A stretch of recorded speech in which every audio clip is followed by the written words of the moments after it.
Hello friends, welcome to my channel Juhi on the blog. तो आज मैं आप लोगों के साथ शेयर करने वाली हूँ वट सावित्री से रिलेटेड कुछ अच्छी बातें और वट सावित्री की कथा।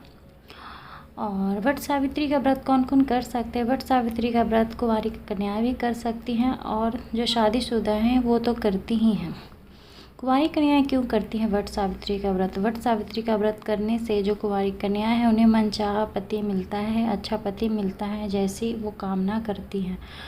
और उसके बाद जो शादीशुदा होती हैं वो तो करती ही हैं ताकि उनके पति को अच्छी आयु मिले और वो अच्छे से रहें, उन्हें अच्छा सौभाग्य मिले, उनके पति जो भी काम करे उसमें उन्हें सक्सेस मिले। इसलिए शादीशुदा महिलाएं अपने पति के लिए वट सावित्री का व्रत करते हैं। और वट सावित्री का ही वट सावित्री में हम वट की ही पूजा क्यों करते हैं। वट का मतलब होता है वर का पेड़। लोग जानते ही हैं वर का पेड़ का पूजा क्यों करते हैं, क्योंकि वर के पेड़ की आयु सबसे ज़्यादा होती है। इसलिए लोग वर की पूजा करते हैं ताकि जो पति हैं उनकी आयु बिल्कुल वर के पेड़ के जैसे हो और वर के पेड़ के जैसे वो बिल्कुल स्ट्रॉन्ग हो। आप लोग देखते ही हैं जब बारिश होता, आंधी तूफान होता है तो वर के पेड़ बिल्कुल सही से रहते हैं, उनको कोई भी नुकसान नहीं होता और इनकी आयु भी सबसे ज़्यादा होती है। इसलिए वर के पेड़ को वर पूजा के दिन पूजा की जाती है, उनसे आशीर्वाद लिया जाता है, ऐसी मान्यता है। और पूजा के थाल में हमें 5 तरह के फल चाहिए। 5 तरह के फल में हम केला ले सकते हैं, सेब ले सकते हैं, तरबूज ले सकते हैं, आम ले सकते हैं, लीची ले सकते हैं और बाकी आपको जो भी मार्केट में फ्रूट्स मिले वो ले सकते हैं। लेकिन इसमें आम, लीची, तरबूज तो होना ही चाहिए क्योंकि ये सीजनल फ्रूट्स होता है। और उसके बाद हमें इसमें अंकुरित चने चाहिए। अंकुरित चने बहुत ही इसमें इम्पॉर्टेंट होता है। अंकुरित चने मतलब एक तरह से हर पूजा पाठ में बहुत ही अच्छा माना जाता है।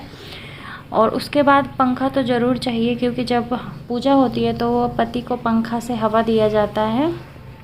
और उसके बाद श्रृंगार का सामान चाहिए जो कि जब हम कथा सुनते हैं तो पंडित जी को दान में दिया जाता है। और जो श्रृंगार का सामान होता है खुद के लिए यूज करने के लिए भी रखा जाता है। और जो हमारे बुजुर्ग होते हैं घर में, जो कि सुहागिन स्त्रियाँ होती हैं, उनको दिया जाता है। और कुंवारी लड़कियों को भी आप दे सकते हैं जिनकी शादी होने वाली है तो अच्छा माना जाता है। और उसके बाद थाल में क्या होना चाहिए, थाल में पति के लिए क्या क्या आप रख सकते हैं। तो कुछ लोग जैसे कि आप हैंकी रख सकते हैं, टॉवल रख सकते हैं, टी शर्ट, शर्ट, ये सब रख सकते हैं। जो आपके पति के यूज के कपड़े हैं वो सब भी रख सकते हैं। अंडर गारमेंट्स भी इसमें आते हैं, आप अंडर गारमेंट्स भी रख सकते हैं। और फिर वो सब कुछ चढ़ाने के बाद अपने पति को दे सकते हैं यूज करने के लिए। वट सावित्री अमावस्या के पूजन की प्रचलित कहानी के अनुसार सावित्री अश्वपति की कन्या थी। उसने सत्यवान को पति रूप में स्वीकार किया था। सत्यवान लकड़ियां काटने के लिए जंगल में जाया करता था। सावित्री अपने अंधे सास ससुर की सेवा करके सत्यवान के पीछे जंगल में चली जाती थी। एक दिन सत्यवान को लकड़ियां काटते समय चक्कर आया और वह पेड़ से उतरकर नीचे बैठ गया। उसी समय यमराज सत्यवान के प्राण लेने आए। सावित्री ने कहा कि आप मेरे प्राण ले, मगर वो वापस नहीं लौटी। प्रसन्न होकर यमराज ने आंखें दी और सावित्री को 100 पुत्र होने का आशीर्वाद दिया और सत्यवान को छोड़ दिया।